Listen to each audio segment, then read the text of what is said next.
Hey guys, welcome back to Fruitopia in Melbourne, Australia over the winter time. Here we're gonna be showing our citrus collection in early winter as a reference for anyone who's interested in doing the citrus fruit in their location in the cooler climate. So it's June 2025, and as I said, it's winter time. You can see from the frost cloths here protecting all the sensitive tropicals, guys. It's not a morgue. It looks like a tree morgue, right? No, actually it's the opposite. This is a life-saving well, morgue, but it's not a morgue, yeah. So these are the blood orange, the Arnold, right? And I've had this for about 5 years, give or take a year. It's grafted, and I have it in a tree circle, right? And the reason I have and by the way, this is not a pot. I've been asked 100 times why I put pots in the ground. This is not a pot. It's just a tree surround that I got from Bunnings, which is Australia's equivalent of Home Depot. And we've been getting fruit off this tree now for 3 years. Not much, as you can see, only like a handful. Let's see, 6. Last year we had about 5, and the year before that we had 3. So it's slowly increasing, but the tree has to get established, right? And we're in the front yard facing all the elements, which is the coldest part of the garden as far as wind, cold, and frost. So that's our first citrus tree in the front yard here, the Arnold Blood Orange. Next we have a dwarf Maya lemon, which doesn't seem to have any lemons this winter. Last year it had about 5 or 6, but I can tell already it's a bit late to the game. There's one there, a little baby one. So these will develop over winter. I don't know how many there are. I haven't checked. But yeah, that's the Maya. And next is the lemonade. This is a full-size lemonade tree. And these seem to be doing okay. However, the tree itself is not doing the best. It has mineral deficiency in some area, right? Remember, guys, we had I gotta mention this. We had a drought for the last 9 months in Victoria and South Australia. So we've had bugger all rain. We did get some rain, of course, this June after 6 months of nothing. So this issue with the lemonade tree goes down to partly to the drought, and probably you need some fertilizer, right? Some minerals. And this lemonade, if you're not familiar with it, it's basically a lemon that is sweet. It's a sweet lemon, and these taste pretty good. I see one over there that's just about ready. Yeah, we're not going to be doing a taste test today. Just a quick overview of all the citrus trees. Yeah, so a sweet lemon called the lemonade tree. And believe it or not, I've had this tree for 10 years. It's been a stunted tree. In and out of pots, in the ground, in the pot, in the ground, in and out. So it's been a nomadic citrus. But it's hanging in. Obviously, it's doing okay. Okay, the next citrus is the Karakara. Let's go and check that out. Okay, the Karakara blood orange. It's not a true blood orange. It's more of an orange, a standard orange with overtones of blood. This is a dwarf, and I've had it for about 4 years, maybe 5.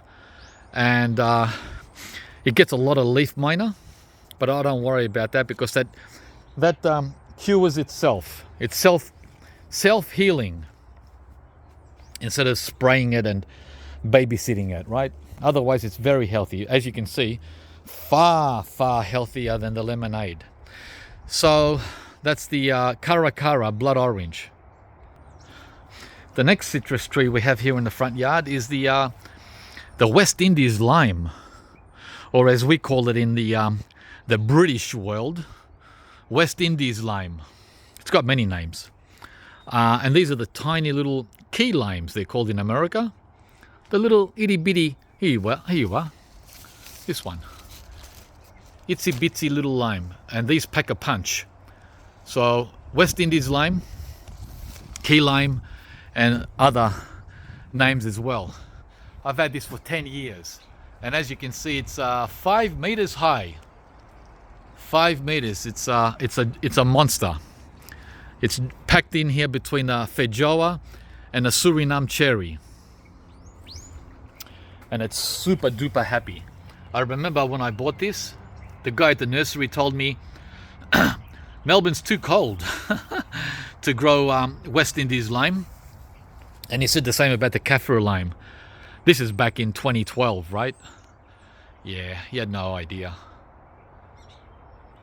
And lastly, we have 2 Japanese Mandarin trees, which are excellent, an excellent variety. We just finished going through these, as you can see here by where I picked it. We easily got 100 harvested in May. This is our May variety, very early winter or late fall, autumn variety, and it was absolutely loaded. It was so loaded that I had to restrain it with 1, 2, 3, 4 bungee cords. Otherwise the tree was going to collapse from the weight of the mandarins. Yeah guys, absolute abundance from the Japanese seedless mandarin. Highly recommend if you're after a mandarin tree. I've got 2 of them, this one and this one. So they're both about 10 years old. This one didn't have any this year. Well, it had 3 oranges, 3 mandarins, and for some reason these have ripened much later than the other one. Same tree, right? So these won't be ready till the end of June / July. I already ate one. Yeah. So I don't know why. And there's more restraining there with the bungee cords, so it doesn't fall over. I did that last year when it was packed. It had 100 mandarins last year, and this year it only had 3. Go figure. But I did butcher the heck out of the tree because of this, the so-called gall wasp. Because of this, I removed 50 to 60% of the tree, right? And that's why this year we missed out on a big crop. Yeah, so I'm gonna let it go this year without pruning it, so we can get a decent crop in 2026. And that sums up the citrus in the front yard. Oops, walking past the pomelo. Sorry, there's one more. This is the last one. This is a Nam Roy pomelo. Very tropical, very delicious, very special. Highly recommend it if you're in a warmer temperate climate. I've had this for about 10 to 11 years also. We get about 6, between 5 and 10 pomelos a year from this tree. It's still a dwarf size. It hasn't grown very big like the other pomelo I'm going to show you. Yeah, so this is the Nam Roy Vietnamese, the Vietnamese favorite. The largest of all citrus. And now that I saw this, I just saw another one. Well, I'm forgetting, guys. I'm forgetting. I'm having a senior moment. Sorry. This is the final citrus in the front yard. The kumquat, the nagami, which did not fruit for 5 or 6 years. And look what it's doing in 2025. It's more than making up for it. It's more than making up for the last 5 years. I don't know what we're going to do with all these kumquats. Give us some suggestions, guys. Kim's gonna make jam, of course, because there's no way we can eat these otherwise. Any other ideas, guys? There it is. I still have the label from 2014 or 2012. Wow, it's still hanging on. Yeah, look. Yeah, it's crazy. Absolutely crazy. Thousands, not hundreds, there's thousands of kumquats. This is the kumquat that's sour on the inside and sweet on the skin. The skin is edible and it's sweet. Weird, huh? Okay, I think I did all the citrus. I'm still looking around just in case I forgot one. I lost count. How many was that? I have no idea. So now we can go to the back and check out the citrus that I have in the back. And there's a lot more at the back.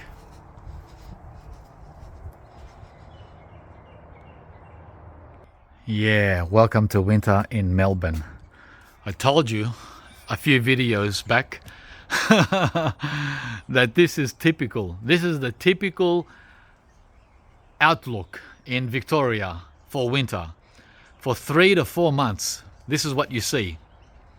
And as I said, evidently most people don't care, or some even welcome the change from the hot summer we have. But I don't welcome this weather at all. Not one little bit. I mean, I can handle 1 or 2 weeks of cold. I'm okay with that. Just like they get in Cairns or, you know, in the tropics they will get. But the thing is, even up there, they really don't get any cold at all because the cold is at night when you're sleeping. It does get down to 15 Celsius in Cairns at night. But who the heck is up at 2 in the morning to experience it? Because in the morning, at 9 o'clock, it's back to 28. 28? Wow. All right, so the next citrus tree here in the back would be, let's see, I'm looking. Who's first? Oh, I see the Tangelloo right in front of me. This here, guys, the Tangelloo, which is a pomelo cum tangerine or mandarin, right? So it's a mandarin or Tangelloo mixed with a pomelo, and these are bloody awesome. One of my favorite citrus. It's tangy, very tangy and sweet. So it's tang, strong tang, and sweet combined. So this would be a good one for those that don't like overly sweet fruit. I love it. And this year it went to town, as you can see. Last year we only got 10. It's like the Fuerte avocado. The Fuerte takes off every second year. No fruit. And the Tangelloo is the same. It takes off every second or third year. Yeah, so these will be ready in at the end of winter, which is August, September. Okay. Very, very highly recommended. I've had this one for 14 years. So 2010, 2011, around there. And it's a beast. Yeah, guys. You got to be patient if you want to have a tree like this. You're not going to have a tree like this in 2 or 3 years. Not even in the tropics. Not even up there. Next. This is a Lisbon lemon tree. I got this as a backup to our main lemon tree, which I'll show you soon. A backup, as if we don't have enough lemons.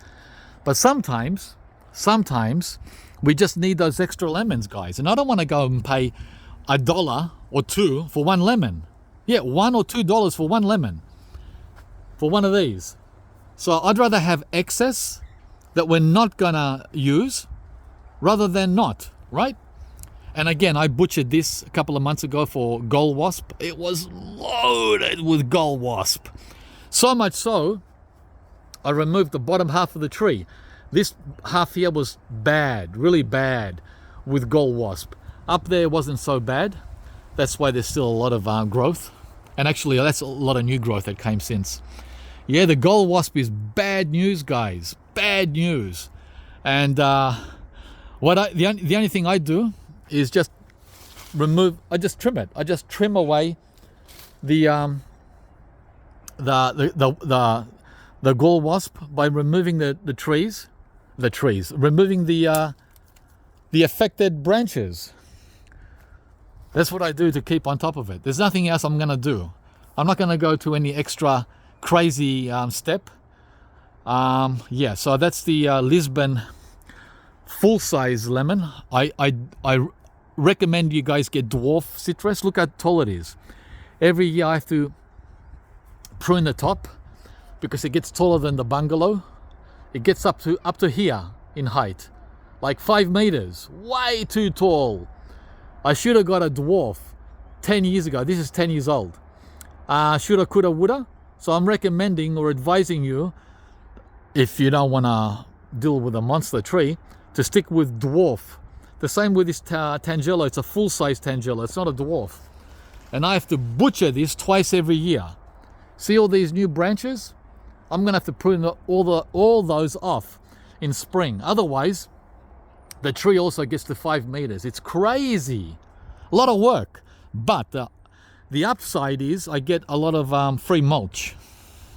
I look at the positive side to my mistake. Guys, there's a positive in every negative. Next is this Tahiti Lime. And I've had this for 16 to 17 years. Yeah, 2008 or 2009. We just picked all the, not all, 90. We picked 90% of the limes and they're in the fridge. We picked about 100. You won't believe it. We have 100 Tahiti limes in the fridge, in the crisper or the vegetable basket at the bottom. I left about 15, right? This is an excellent lime. It's got, again, different names. I think it's called the Mexican lime in America. Every continent uses their own word. In Australia, we call it Tahiti. In the US, they call it Mexico. And I think in Europe, they call it the Spanish. I don't know what they do in Europe, but yeah, there's one I didn't pick. That one there needs to be picked. See, when they turn this color, yellow, they'll fall on the ground, so I bring it in the house, straight to the crisper. All right, so next is the navel. This is my oldest navel tree that I've had for 22 years. Maybe 23, maybe 24, I don't remember.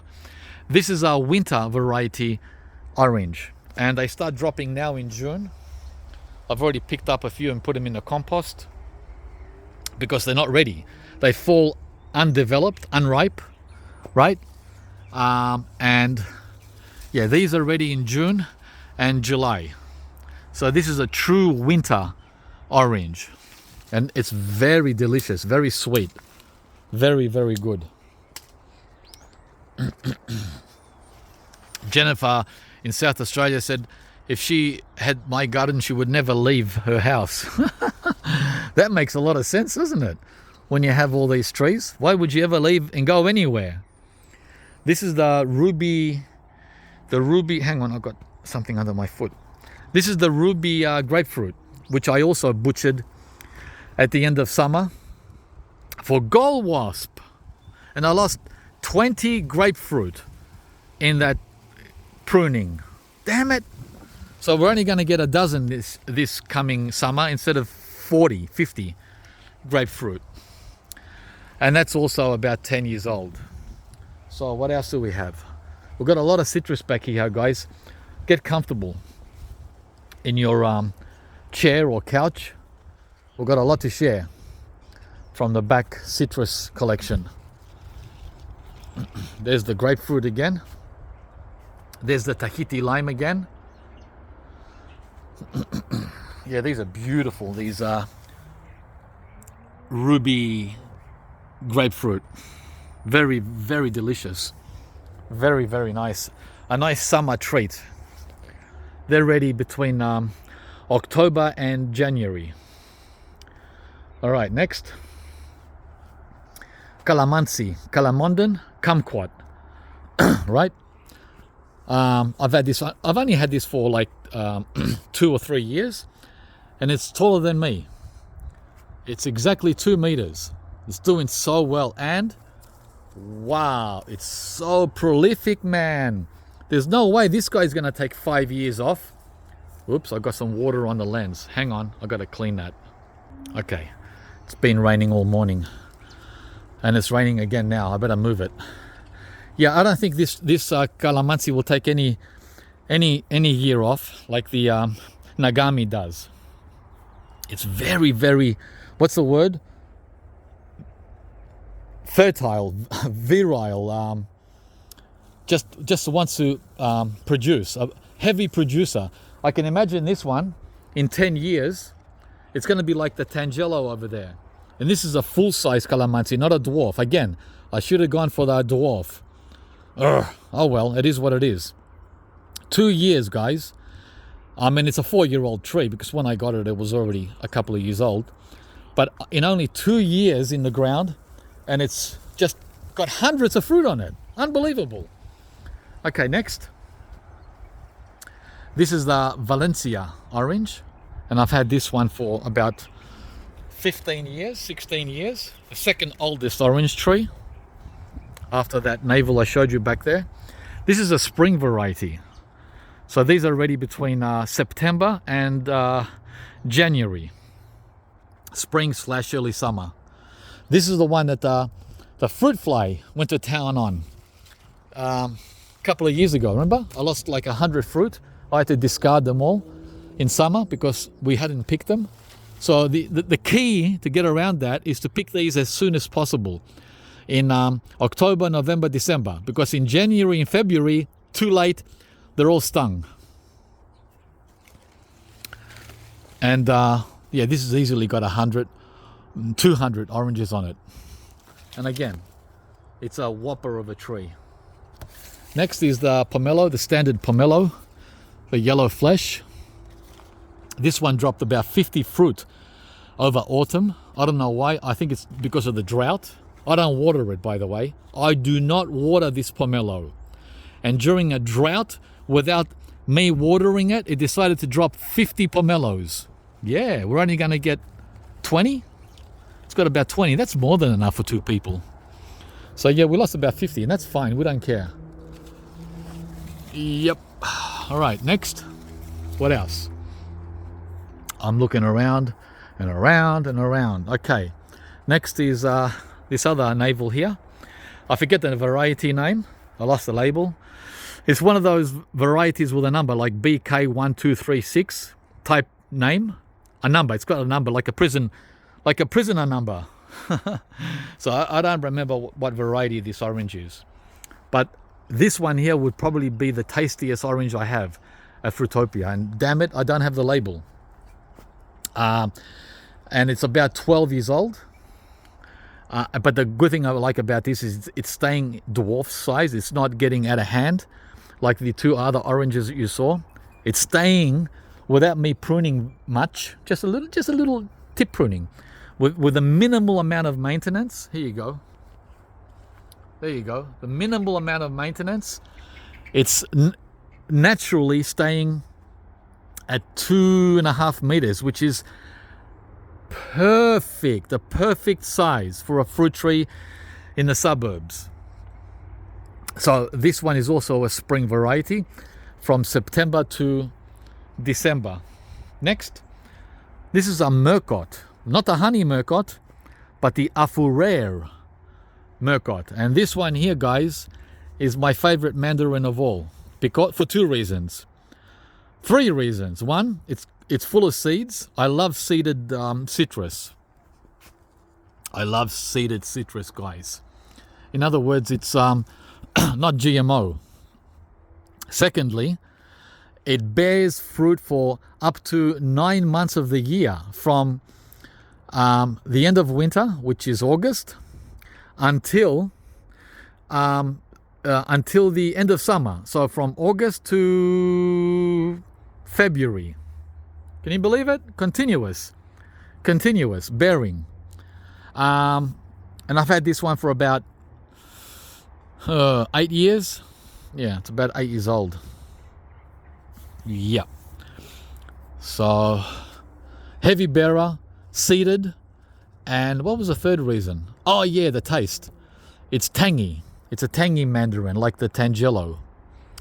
All right, what else? Oh, and we have another orange tree back there. Hang on.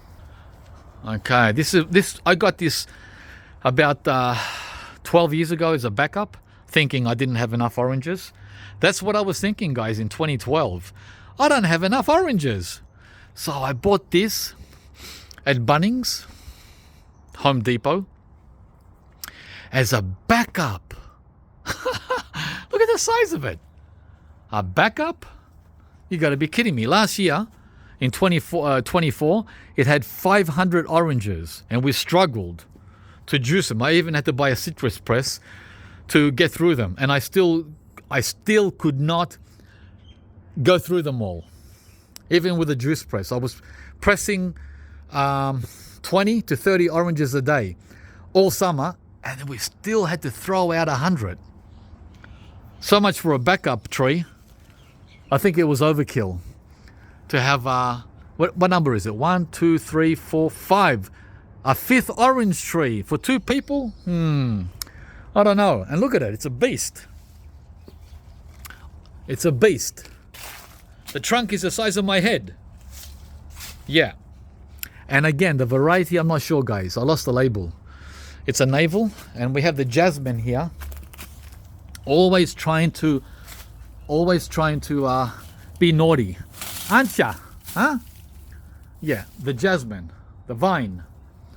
Trying to get on top of the tree.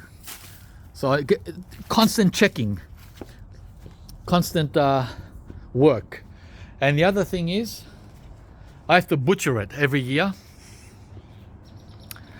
because right now it's 4 meters. I have to cut it right in the heart, right in the middle, in spring, to remove all that up there. This should have been a dwarf as well. I even tried cincturing it with a cincturing tool. That had no effect at all. Maybe I should try it again. Right down at the bottom. Oh, and the other thing, in 2025, it took the year off. It's only got 1 orange. From 500 oranges in 2024 to 1 orange in 2025. How's that for, what do you call it? How's that for unusual? Yeah, it happens, guys. Trees do that sometimes, right? Yeah, okay, let's move on. Here we have a ton of avocados. We'll do an avocado video later in winter. Yeah, of course, Jennifer will never leave Fruitopia if she lived here. It'd be nuts. You'd be crazy. And go where? By the way, Jennifer is a regular contributor to the channel. Thank you, Jennifer, for the support. Ongoing support. Okay, this here is my oldest Mandarin tree, which was here when I moved to the property 25 years ago, and it was already fully established, just like that lemon tree. So these 2 citrus were already here 25 years ago, fully covered and fully pushing out fruit, right? So therefore they're both like 30 years minimum.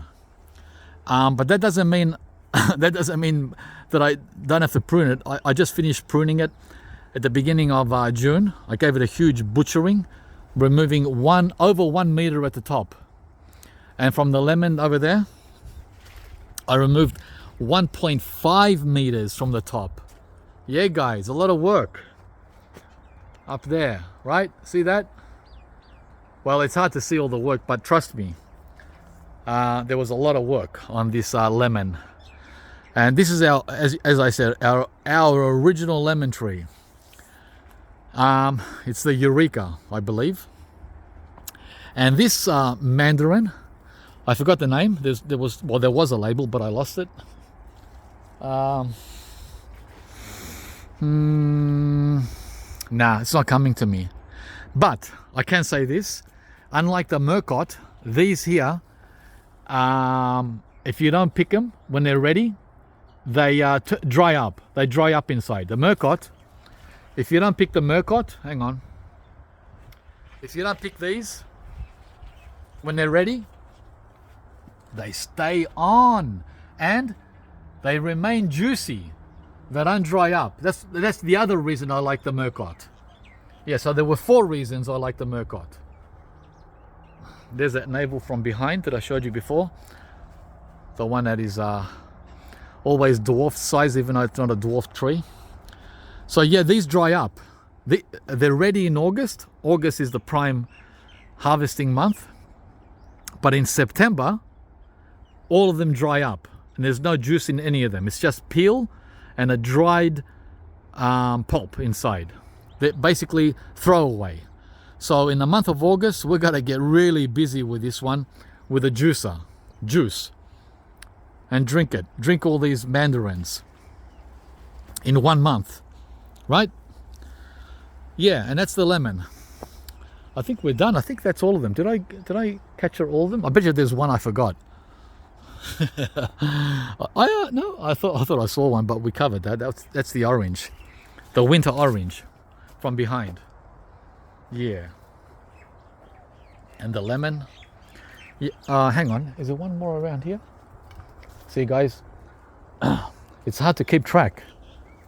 I'm looking. No citrus there. No. Okay. That's the video, guys. I hope you enjoyed the citrus collection at Fruitopia in early winter 2025. Oh, there is one more tree. See, I told you I would find it. It's the Cafir Lime, guys. Makruta, I think they call this now. They changed the name. Makruta or Makret or something like that. I can't believe it's still flowering. After dropping 300 of these in the month of May. And as you saw, I've got them in bowls. These are great for Asian dishes, shampoo, foot spas, multiple purpose, deodorant and room deodorizers. And it's still flowering for spring. What? This one is about 12 years old also. Every year I would chop it in half and leave it at 2 meters. I did that for 12 years. But this year I let it go to town, and that's full height now. 4.5 meters, full height Cafir Lime. I don't know if I did the right thing or not, but I got lazy, guys. But it's a monster. This is what it looks like in its natural maximum size. That is the last citrus. Whew. Yeah. As you saw on the table, there's at least 200 of these on the table. We're going to have a quick look again before we finish up. And they're still dropping, guys. They're still dropping. I can only do so much. And we have about 50 in the kitchen, 50 in the fridge. And by the way, these are like $20 a kilo. I forgot to mention. And the leaves, I'm not exaggerating now. Each one of these leaves, look how many leaves there are, right? Each one of these leaves is like 50 cents. 50 cents. Half $1. Crazy. Robbery. Highway robbery.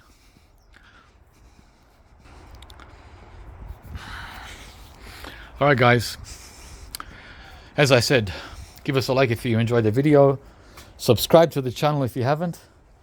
If anyone is in the cooler zone of Australia, you should be very, very, very happy with what you just saw, because now you know, with your own eyes, you've seen what can be grown here in a cool climate like Melbourne, Australia. The same applies to all other southern areas, except of course the Alps. You're not going to have Cafir Lime or pomelo at Mount Kosciuszko. I can tell you that already. That means the cities around the mountains. So if you're in Cooma or Bright or Wangaratta or let's see, Yass, all those ice cold towns, you're out of luck with citrus unless you put them in pots and you bring them into your greenhouse. Subscribe to the channel if you haven't, and we'll see you from the next one.